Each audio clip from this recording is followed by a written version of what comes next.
Bem, a gente vai terminar justamente a parte que a gente fez na semana passada, há 15 dias atrás, a respeito da Igreja de Jesus Cristo, quinta parte, monarquia perpétua e infalível. Primeiro nos situar, nós estávamos justamente nessa primeira parte, monarquia perpétua, que é a parte mais longa, e nós tínhamos visto a prova de que São Pedro tinha transmitido, as provas de que São Pedro tinha transmitido em nome de Jesus Cristo a sua primazia aos bispos de Roma. E nós vimos esses testemunhos dos 3 primeiros séculos. E esses testemunhos eram de papas, padres da igreja e concílios. Nós vimos só os testemunhos dos papas. Falta ver ainda os testemunhos dos padres da igreja e depois os testemunhos dos concílios. Algumas citações que são bastante eloquentes, citações já do século V, e quarto e quinto. Se temos o Santo Padre Optato de Milévio, no ano 370 mais ou menos, dirigindo-se ao donatista. Donatismo é um tipo de herege da época, que houve muitas heresias. Até o protestantismo só foi uma delas, no meio de uma corrente enorme, contínua de heresias, né? Aqui e ali, cada uma dizendo uma coisa. Então, houve essa heresia dos donatistas. E acho que era mais um cisma do que uma heresia, né? Vou confirmar depois. Mas esse Parmeniano era um donatista. E Optato de Milévio se dirige a ele, numa carta, dizendo o seguinte: você, Parmeniano, donatista, você não pode negar que São Pedro, estabeleceu em Roma uma cadeira episcopal, sobre a qual ele se sentou, ele ocupou esse cargo. Ele, Pedro, chefe dos apóstolos, e chamado por esta razão Cefas, Kefa, que quer dizer pedra em hebraico, né? Pedra da igreja. Graças a esta cadeira única, esta cátedra única, a unidade devia ser salvaguardada por todos. E se alguém levantasse, estabelecesse a sua cadeira em face dessa cadeira singular, contra esta cadeira singular de São Pedro, ele seria considerado como pecador e cismático. Isso aí claramente delimitado as coisas.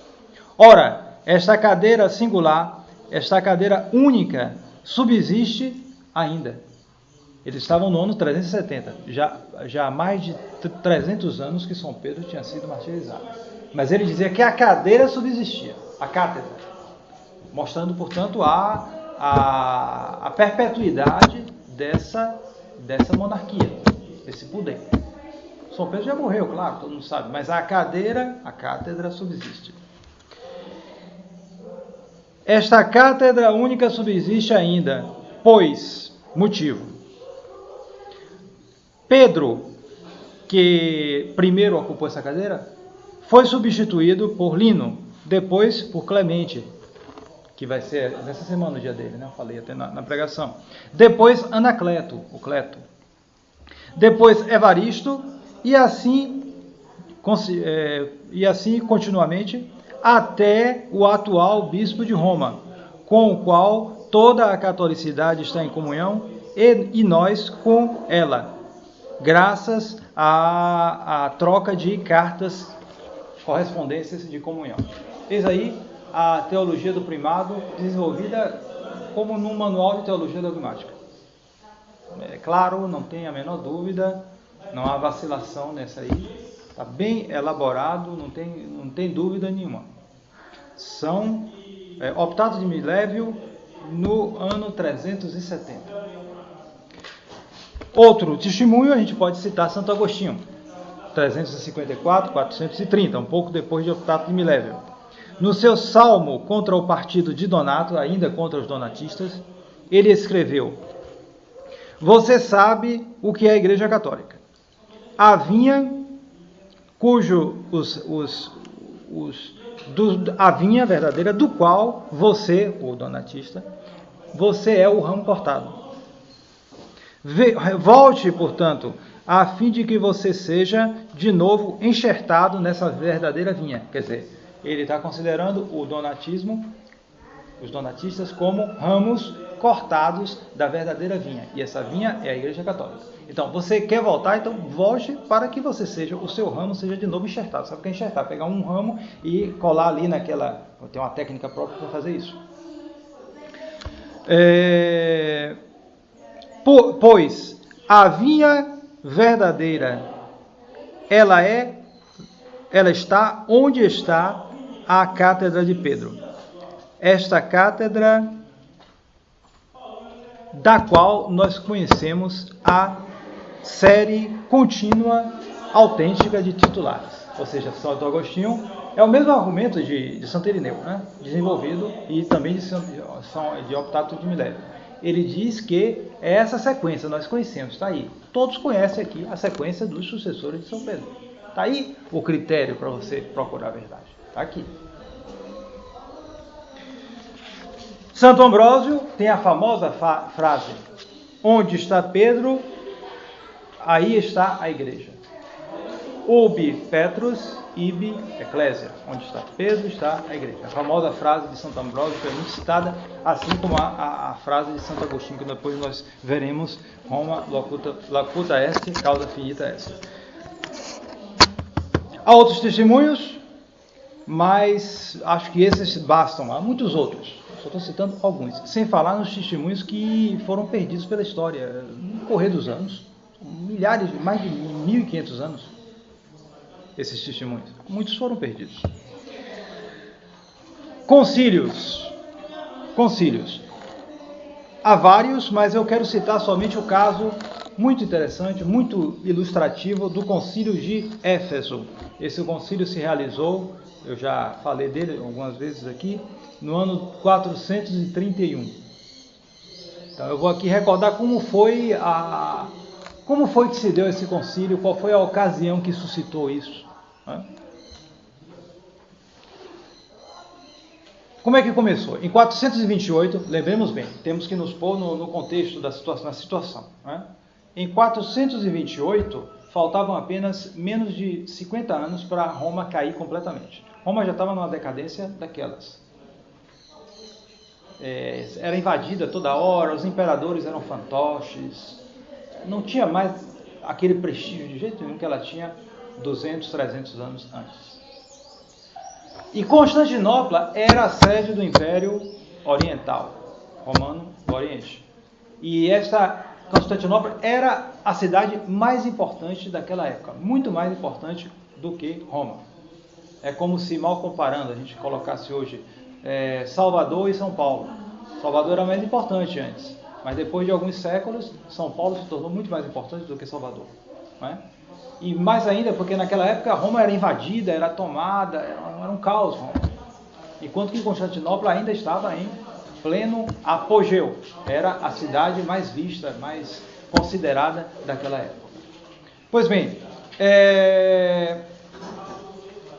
Nestório era arcebispo de Constantinopla. Ele era, digamos assim, o arcebispo de São Paulo, mal comparado. Ele era da cidade principal do mundo naquela época. E começou a ensinar que nosso Senhor Jesus Cristo era um puro homem a quem o verbo se uniu, é toda a heresia nestoriana, e que, portanto, Nossa Senhora não era mãe de Deus, era só mãe de Cristo, era Christotokos, não era Theotokos. Começou a ensinar isso. Ele, o arcebispo de Constantinopla, a cidade onde estava o império mais forte naquele tempo. O Império Romano mais forte estava no Oriente. Ele tinha todo o apoio governamental. Inclusive, nesse período, é verdade, houve uma certa diminuição do exercício do primado romano, porque houve muita interferência dos imperadores orientais. Então, Nestório estava, como diz o povo, de costa larga, como diz o povo, né? Porque ele estava apoiado. No entanto, o que houve? Quando ele começou a dizer isso, o patriarca de Alexandria, uma cidade menor, importante também,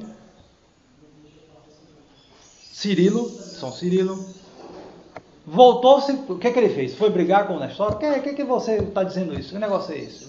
Porque Constantinopla era a cidade mais importante, mas não era a mais antiga. As mais antigas eram Roma, Antioquia e Alexandria. Constantinopla era a mais poderosa, mas não era a mais antiga. Então, o de Alexandria poderia até se levantar e dizer, tá bom, eu não sou de São Paulo, a minha cidade é a mais antiga, tradicional, coisa parecida, né? O que ele fez? Ele não fez isso, ele se voltou para Roma. O patriarca de Alexandria se voltou para Roma, imediatamente.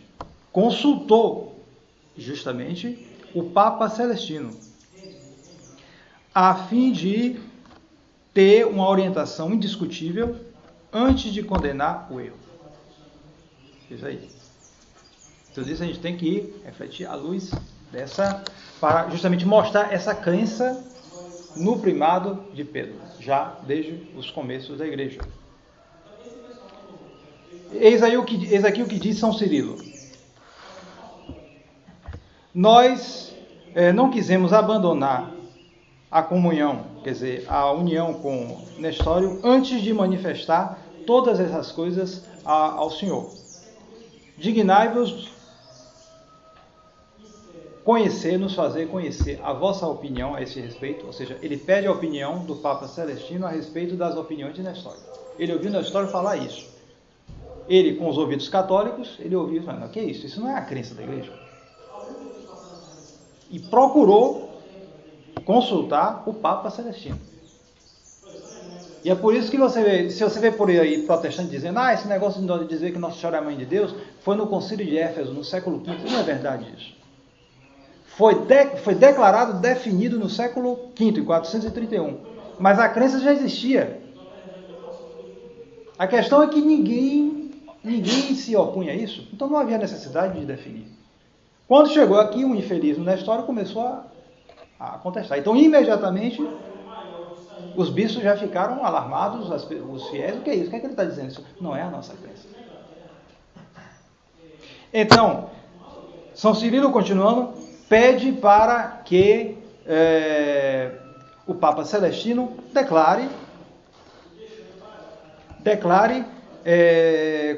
qual é a opinião dele e dizer a ele se nós devemos manter ou não a união com a pessoa que tem uma tal crença. Começa a dizer coisas que não são da fé católica. Ele pede a opinião do Papa e diz o que é que a gente tem que fazer.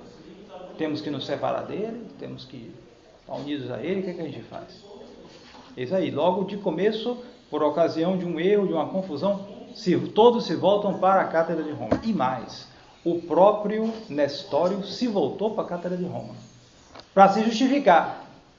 Para lá dizer que não, estão calúnia aí, estão confusão, fazendo aí, não sei o que, maledicência e algumas cadeiras ali do lado. Estão inventando coisa, estão fazendo justiça. Quer dizer, o próprio fato, ele foi para enganar, é verdade, mas o próprio fato dele ter se dirigido à Cátedra de Pedro demonstra também, indiretamente, essa crença no primado de Roma. Todo mundo se volta a Roma. Como é que se explica isso? Não se pode mais explicar, como diziam antes, porque Roma era o centro do mundo naquela época, porque Roma era uma cidade decadente naquela época. Roma era decadente no século V. Por que então todos se voltam a Roma? Porque havia a crença independente de potência mundana, de potência econômica, social, política, etc. E qual foi a reação de Celestino? Porque Nestório disse as bobagens, mas tentou se justificar com Celestino. São Cirilo de Alexandria percebeu as coisas erradas, mas também não era para ele. O que é que eu vou fazer? Não sou eu que vou me voltar contra o arcebispo de Constantinopla. Ele se voltou também para Celestino. E o que é que Celestino faz? Celestino não hesitou, o bispo de Roma, o Papa.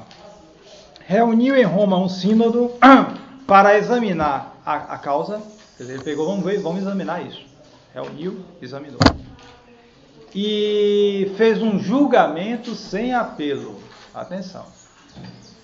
Não foi nenhuma consulta para pedir opiniões, que às vezes os próprios papas fazem, né? Ele definiu logo, julgou ali, fez aquilo ali, definiu o que era, e condenou sem apelo, e São Cirilo de Alexandria foi encarregado de assumir a execução da sentença. Nesse tempo, os imperadores, aliás, porque o mesmo ocidental também convocaram esse concílio de Éfeso. Mas a sentença de Celestino foi mandado para lá os delegados do Papa Celestino para esse concílio, com a ordem, eis aí a ordem que deram para os legados. A ordem foi de presidir o concílio e não pôr em discussão a decisão do Papa, mas considerá-la como julgada e definida pela Sé Apostólica. Então, houve a convocação do concílio por interferência, era um costume também dos imperadores, eles tinham um certo poder para fazer isso, mas a sentença, a decisão, pertencia ao Papa. E o Papa mandou os legados dele, os enviados dele, para impor a decisão. A decisão já estava feita. A decisão já estava feita. E qual foi a reação dos padres conciliares? Podiam achar, que opressão, que falta de colegialidade, que falta de democracia, sei lá o quê. Qual foi a decisão dos padres? Os legados chegaram, cumpriram a sua missão, expuseram a decisão do Papa, e a reação dos bispos foi simplesmente acatar e considerar como decidido a questão de Nestório. Os padres conciliares deram o seu assentimento, assentiram de maneira unânime e saudaram as palavras do pontífice romano com aclamações entusiastas. Esse julgamento é justo. A Celestino, novo Paulo, a Cirilo, novo Paulo, a Celestino, guardião da fé, o concílio todo inteiro dá graças. Certamente deve haver um erro aqui no livro. Celestino, novo Pedro, e a Cirilo, novo Paulo, a Celestino, guardião da fé, o concílio todo dá graças. Eis aí, o concílio aceitou então tranquilamente, sem dúvidas, sem hesitações, sem protestos, a condenação de Nestório. E se seguiu a isso, como se sabe, né? Uma grande aclamação popular em Éfeso, onde se diz, talvez, que Nossa Senhora morreu ali. Há uma tradição, não sei, não há uma coisa assim certa, mas se diz. Então, a devoção lá, de qualquer modo, era muito grande. E as pessoas saíram em procissão naquele dia, cantando louvores à Mãe de Deus, já que tinha sido definido. Que aí eles definiram aquela fé que já existia antes. Então, eis aqui, claramente indicada, basta esse exemplo aqui do concílio, há também os concílios de Sárdica, mas esse exemplo do de Éfeso já é suficiente para se constatar a primazia e a perpetuidade dessa primazia do pontífice romano. Essa primazia pertencia a Pedro, mas ela foi transmitida. E os que ocupam a sede de Pedro receberam esse poder por sucessão. Agora, é verdade que se deve fazer algumas observações a respeito disso, porque o exercício dessa primazia nos tempos antigos não foi igual ao que se exercia, pelo menos até Pio XII, mais ou menos, porque hoje também há não só há diferenças, mas há anormalidades hoje em dia, depois, sobretudo, do Concílio Vaticano II. Mas o exercício da primazia pontifícia foi aumentando com o tempo, foi se tornando a coisa mais centralizada, né? Porém, nessa época, havia ainda muita autonomia. Só que autonomia não quer dizer separação. Então, se sabe, por exemplo, que as igrejas da África, por exemplo, elas eram confederadas, digamos assim, em torno da igreja de Cartago. E essa igreja de Cartago E quando havia algum problema, alguma coisa, ela consultava Roma. Mas ela tinha uma espécie de poder sobre essas outras. Havia uma espécie de autonomia da igreja africana. Porém, essa autonomia era relativa. Em última análise, quem decidia era Roma. Também no Egito, havia ainda uma espécie de confederação de igrejas em torno de Alexandria. Alexandria se dirigia a Roma, qualquer problema, mas em geral as outras igrejas menores se dirigiam a Alexandria. Porém, se o problema fosse maior, sempre, em última análise, se recorria a Roma. Porque isto são fatores diversos, históricos, bem como fatores de comunicação. Naquela época não era tão fácil as coisas como hoje. Naquele tempo, você passar o mar Mediterrâneo da África para ir para a Europa era um trabalho, era arriscado, era isso, era aquilo. Então, havia necessidade, se criou essa necessidade natural de descentralização, um pouco, de autonomias, mas que não eram separações. Atenção. Não era. Justamente aí foi formado justamente lá na África, esses ritos. Bom, depois houve problemas porque as heresias invadiram, mais ou menos, de modo que parece, se não me engano, há cóptas católicos e cóptas nestorianos, etc. Ainda há nestorianos no mundo. Ainda há algumas igrejas nestorianas. Poucas. Minorias, hoje muito oprimidas. Né? Até com esse problema no Egito agora, parece que os coptas estão sendo perseguidos. Porque o que está se resultando dessa primavera árabe é a perseguição aos cristãos. E estabelecimento do maometismo. Não é que eles queiram isso diretamente, os que estão financiando, mas acaba dando isso, eles não estão ligando muito para isso não. Mesmo porque parece que se ficar só aumentando, vai acabar rachando. Porque eles são muito divididos entre eles. E o cristão lá na Arábia, nos países árabes, muçulmanos, ele é um elemento de unidade. Porque eles são mais disciplinados, eles têm mais conhecimentos de técnicas, artes, etc. São pessoas que concorrem para ter uma união mais. E tem mais uma noção da distinção entre o poder do Estado e o poder da religião, da igreja. Distinção, atenção, não é separação. Eles têm, enquanto que o maometano não. Botar lá, viu lá o Alcorão, é achar e acabou, botou ali. Então, como eles interpretam de maneira diferente, acaba brigando. Mas copta é católico. Existem católicos e existe, eu acho, nestoriano. Mas eu acho que os existe. católicos são aceitos.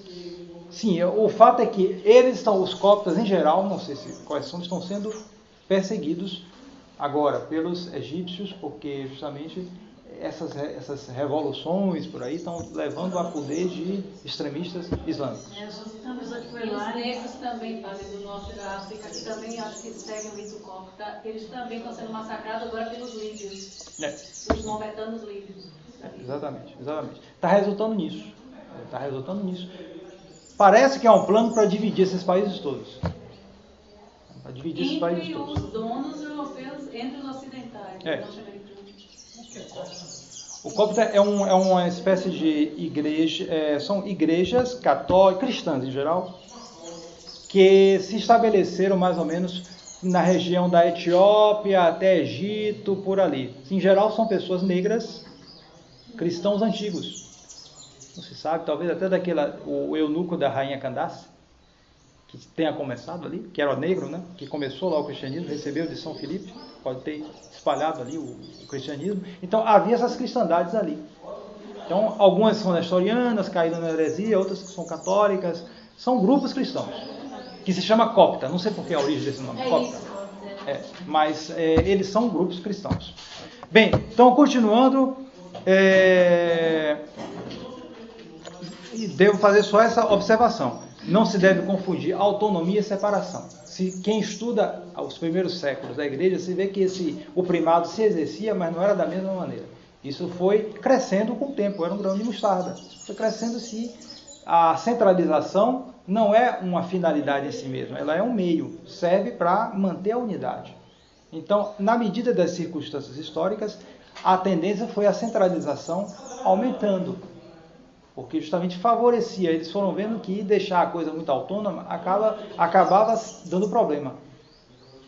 E nós podemos realmente constatar que as igrejas autônomas da África e do Egito, elas acabaram tendo problemas. o norte da África deixou de ser católico. Deixou de ser católico. Acabou.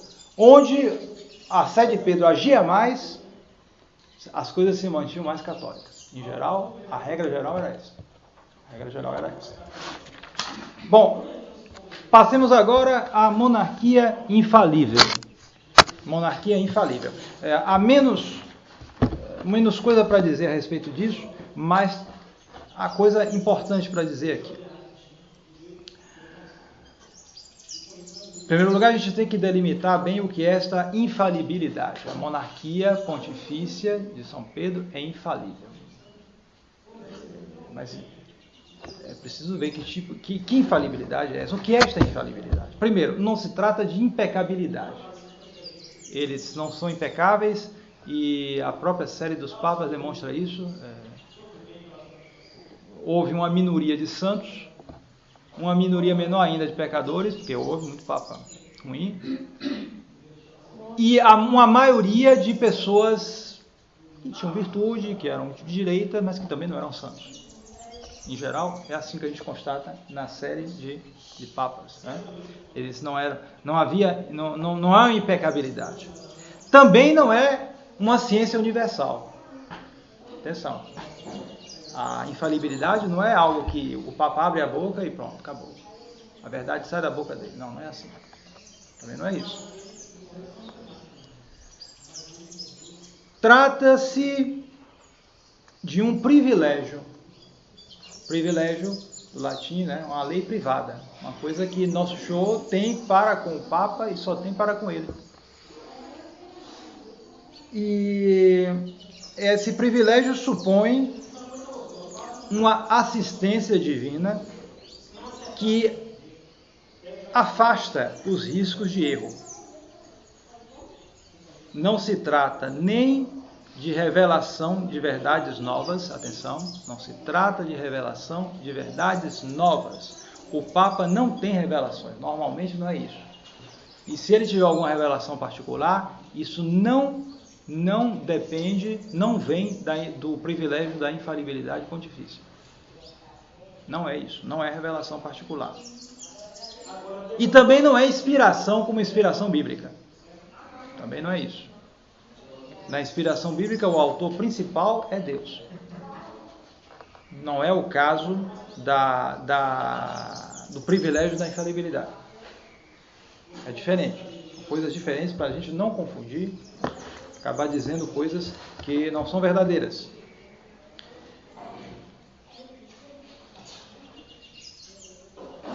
E depois há algo muito importante,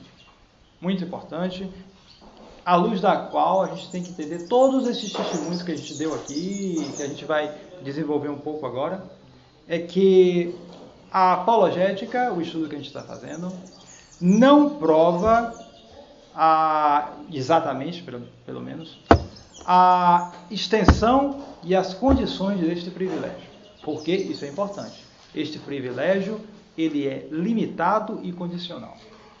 Ele não é absoluto. Ele é limitado e ele é condicionado. E não é a apologética que prova isso. Quem prova é o magistério. O magistério da igreja que mostra os limites desse privilégio. E, portanto, esses testemunhos que a gente recolhe aqui, que a gente vai citar, eles devem ser entendidos à luz do magistério que definiu isso. No Evangelho, são sempre aqueles 3 textos que é bom a gente gravar, né? O Tu és Petrus, né? O Pace oves meas, o Confirma fratres tuos, né? Porque justamente São Pedro é feito o primeiro da Igreja Católica, o chefe da Igreja, e esta Igreja é ensinante. Ensinar é algo essencial à Igreja Católica. Se ele é feito o primeiro, o chefe, então essa igreja, isso implica um privilégio de infalibilidade doutrinal. Então, os 3 textos que a gente já viu várias vezes aqui, né, a respeito da infalibilidade, a respeito do primado de São Pedro, podem ser aplicados também para a infalibilidade. Em particular, um texto de São Lucas, onde Nosso Senhor diz a São Pedro: Simão, eu rezei por ti a fim de que a tua fé não desfaleça. E tu, uma vez confirmado, confirma os teus irmãos. Assim, a infalibilidade do colégio apostólico é uma infalibilidade confirmada. E a infalibilidade de São Pedro é uma infalibilidade que confirma. É a doutrina justamente da infalibilidade do magistério universal dos bispos, porém unido ao Papa. Quer dizer, os bispos, o ensinamento dos bispos, dentro das condições normais, ele quer dizer, uma sequência grande de bispos, né? Esse ensinamento ele é verdadeiro, porém confirmado pela sanção do Papa, né? Chamado Magistério Ordinário Universal. Daquela figura do Papa que o senhor fala, se refere a ela, quando que a gente tem que estar em comunhão de orações com o Sumo Pontífice. Sim. Dessa figura, não do que a gente tem aí. Sim, é claro, porque, veja bem, esse magistério é quando eles ensinam. Tá. E essa gente hoje, eles não ensinam, eles propõem. Não ensinando erro? Não é uma maneira de ensinar propriamente dita, como ensinavam os outros. Porque os outros ensinavam com autoridade. Eles propõem, eles fazem sugestões. Então, para ensinar. Se eu estou aqui dizendo, isso aqui, que a gente está fazendo esse estudo de apologética aqui, é uma sugestão que eu faço a vocês. Eu não sei se isso é verdade, não. Pode ser se vocês acham que não seja verdade, então vocês propõem, a gente faz uma discussão para a gente chegar a uma conclusão que seja realmente satisfatória para todos. Eu não estou ensinando isso. Está entendendo o que eu quero dizer? Ensinar, você está dizendo aqui, é assim as coisas, assim. Claro que a pessoa pode ter dúvida, discutir, mas a gente está ensinando aqui o que se... Mas quando se rebate, se busca que obedeça ao Papa. Quando se rebate, quando sã doutrina, os padres no caso alegam a obediência ao Papa. Sim, mas aí já pertence um pouco à tirania. Exatamente, a extrapolar a autoridade de uma maneira um tanto, que não é muito reta. Tá entendendo? Bom, então esses três textos são interpretados justamente também para provar a infalibilidade do Papa. E os testemunhos da cristandade primitiva são semelhantes aos que foram já dados antes. Apenas eu vou acrescentar aqui, por exemplo, no século II, Santo Irineu afirma que nós vimos que toda a igreja na qual se conserva a tradição apostólica deve estar de acordo com a igreja romana. E, portanto, se toda igreja deve estar de acordo com a igreja romana, é porque a igreja romana tem o magistério, o dom, aquele que é o chefe dela, tem o privilégio da infalibilidade. Porque senão, por que todo mundo teria que estar de acordo com a igreja romana? Depois, o Papa São Vítor excomungou Teódoto, o qual negava a divindade de Jesus Cristo. Seu sucessor, São Zeferino, condenou o montanismo. São Calixto, 221-227, condenou como heréticos os sabelianos. Quer dizer, a sentença do Papa era olhada sempre como definitiva. Condenou, está condenado. Havia discussão, às vezes passavam anos discutindo, confusões aqui e ali, mas quando o Papa definia, aquilo estava definido. Inocêncio I, no ano 417, pronunciou que todas as igrejas devem recolher sua legislação na legislação da Igreja de Roma, como rios que decorreriam de uma mesma fonte preservada da corrupção. Essa fonte preservada da corrupção, evidentemente, é a sede de Roma. Depois,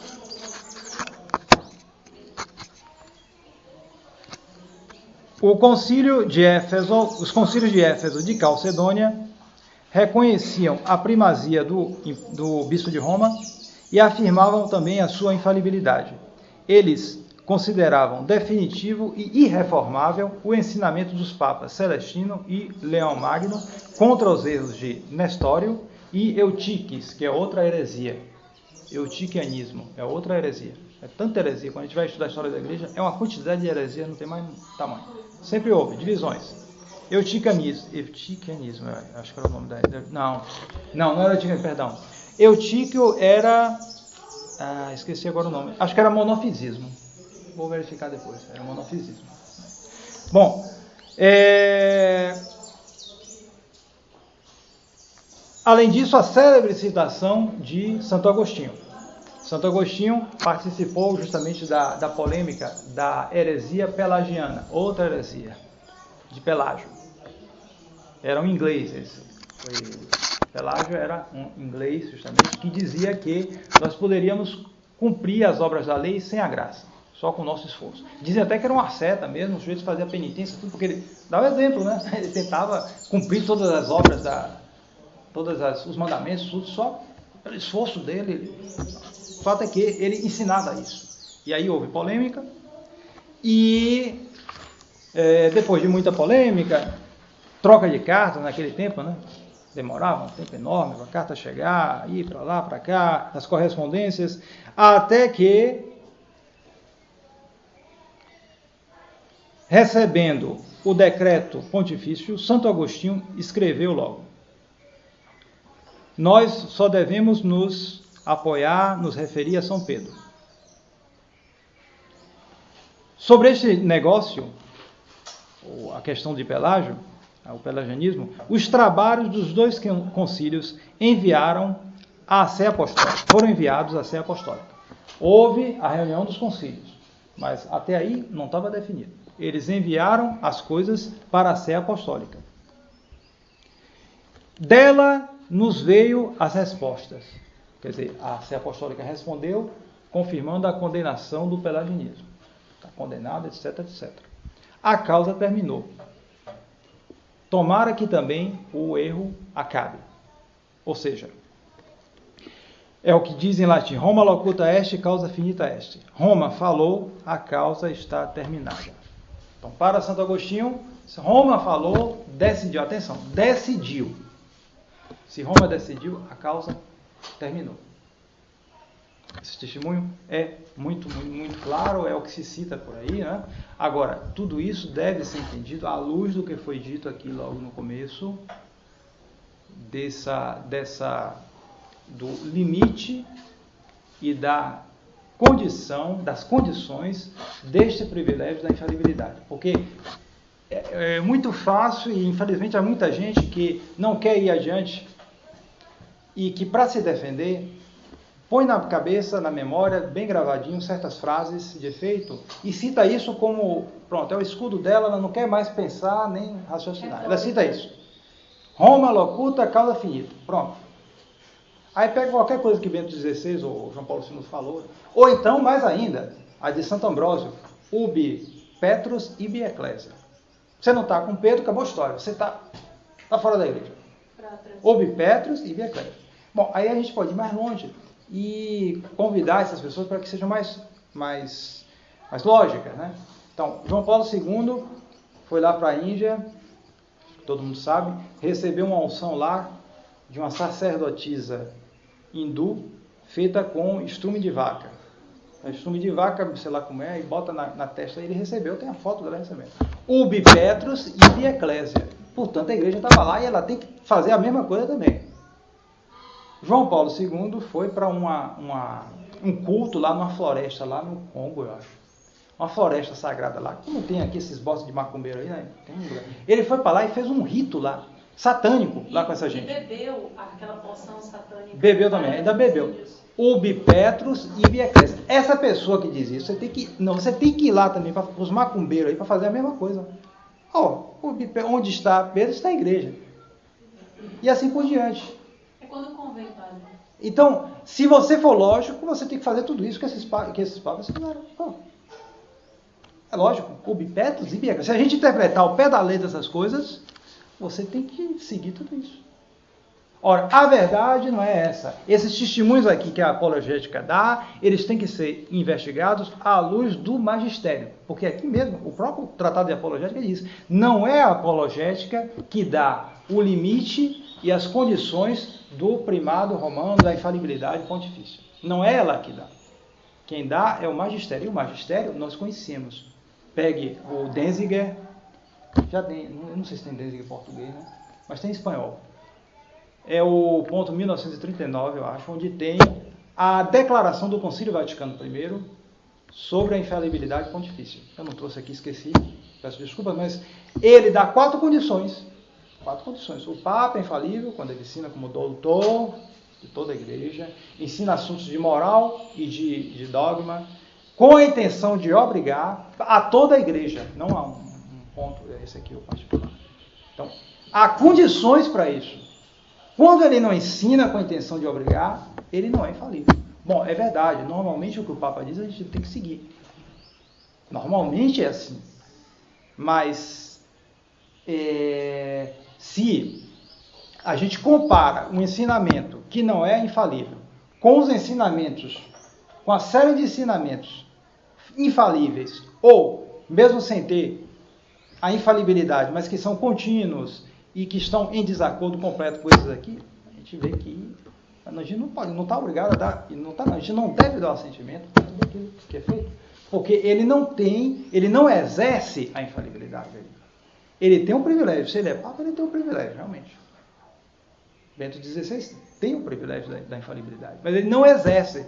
Ele não exerce porque ele é vítima de uma mentalidade liberal. O liberal, ele não obriga. Porque para o liberal, o primeiro valor é a liberdade, não é a verdade. É a liberdade. A liberdade. Se você está livre, mesmo que você fez umas besteiras aí, mas você é livre, você está exercendo sua liberdade. Bom, mas, então, eu não sei nem como, psicologicamente, um liberal, bom, depende, aí é questão individual, sabe? Um liberal pode obrigar alguém, eu acho praticamente impossível. Se ele é liberal mesmo, ele não obriga ninguém. E, portanto, ele não pode exercer esse dom da infalibilidade que está nele, mas que ele não exerce. Né? Por isso, eu gosto de dizer que o magistério hoje da igreja está como se fosse em coma. A pessoa em coma, ela não está morta. Ela está viva. Mas ela não mexe nada, ela tá, você olha, quando eu vou dar uma extremoção, uma pessoa em coma, a gente vê, né? A gente chega para a pessoa, a gente fala, às vezes tem alguma reação. Mas que o padre foi dar uma extremoção agora, poucos dias atrás, e ele conseguiu fazer com que a pessoa tivesse algumas reações. Mas normalmente não é assim. Eu cheguei até hoje, tenho muito menos experiência, mas eu chego, eu falo tudo, a pessoa fala, não é nada, absolutamente nada. Falar. Certo. Mas o fato é que quando a pessoa está em coma, parece isso. Ela está viva, mas ela não manifesta nada de vida. Ela está viva, você sabe que ela está viva. Então, assim está mais ou menos, mal comparando, o magistério hoje da igreja. Ele existe, mas ele não se exerce. Então, a gente tem que se apegar e se manter dentro do magistério do passado. Porque esse não pode errar. Isso está claro. A assistência abarca a pessoa. O que? Assistência? De Nosso Senhor abarca a pessoa. Preserva de erro. Preserva de erro. Preserva de erro o Papa enquanto ele age como Papa. Não como ele age como filósofo, como professor. Se conhece até personagens, papas, como por exemplo no século XIV, não é o nome dele, eu esqueci agora. No século XIV, um Papa subiu para pregar aí na igreja e disse uma bobagem. Disse uma bobagem lá. Disse que as almas só teriam a visão beatífica no fim do mundo. Elas não teriam depois da morte. Um Papa disse isso. Ele estava pregando na igreja. Ele não estava definindo a doutrina. Ele chegou e disse isso. E houve uma celeuma na cristandade. Quando espalhou aqui, falou, o que é isso? Aí briga, isso, aquilo, aquilo outro. A fé da igreja se manifestou. Não havia televisão, isso aqui mesmo para distorcer as coisas. O pessoal tinha aquela fé e eles reagiam. Mas o que você está dizendo? Depois o Papa se retratou disso. Mas ele disse que ele não estava ensinando a igreja. Eu manifestei como teólogo, sei lá, manifestou a sua opinião. O pensamento que ele teve. Mas foi uma coisa que ele não agiu como Papa ali. Há casos, aqui e ali, na história da igreja, disso. Ou há também um caso de um Papa, também esqueci o nome, no século XII, ele um pouco, 12 ou 11, ele um pouco deixou-se levar pela questão das investiduras, bom, complicado isso aí, cedeu um pouco depois de pressão. Então houve reação imediata, inclusive 2 santos, personagens que foram canonizados, quer dizer, que são considerados como santos, e que escreveram para ele, se o senhor continuar nisso aqui, Deus nos defenda, não estaremos com você. Ele disse assim, quer dizer, que eles não podiam, porque isso aqui está contra ele. Houve alguns momentos na história da igreja em que houve certos casos assim. Só que, justamente, o que mostra aqui não são todos os atos do Papa que são infalíveis. É raro ele exercer a infalibilidade como tal, como, por exemplo, um dogma da Assunção. Quando ele exerce isso, ele diz claramente, se você pegar o texto da Assunção, da declaração do dogma, ele diz, há uma linguagem já estabelecida. Nós, em virtude da nossa autoridade, dos santos apóstolos, São Pedro e São Paulo, etc, nós declaramos, aquele que for contra, seja anátema, não pode pertencer à Igreja Católica, etc. Não tem por que correr, está claro. Você tem que olhar o documento. Já teve um documento que São Pio V fez nessas condições e que São Pio X não cumpriu daquele jeito e alterou com a consciência tranquila. Estava lendo essa semana. Sim, vejamos o caso, não conheço bem esse caso, mas já havia expressões determinadas para se declarar uma coisa. Assim, por exemplo, o caso das canonizações. A maioria das pessoas dizem que nas canonizações, o Papa exerce a infalibilidade. Porém, se você pegar os textos da canonização dos Papas antigos e os textos de hoje, eles mudaram. Eles não dizem mais a mesma coisa. Até naquela questão da ordenação das mulheres, João Paulo II fez uma declaração em que pareceu que ele exercia a infalibilidade, porque realmente foi a única vez, talvez, que ele utilizou nós, cumprindo a nossa missão de sucessores de São Pedro, etc. Mas lá no final ele diz uma coisinha lá que não casa muito, não é claro. Não é claro. Então tudo isso a gente tem que olhar, tudo que foi ensinado aqui, sobretudo essa parte aqui da infalibilidade, à luz do magistério. E não de uma maneira absoluta, pegando frases soltas, separadas do contexto, porque isso pode causar muito equívoco.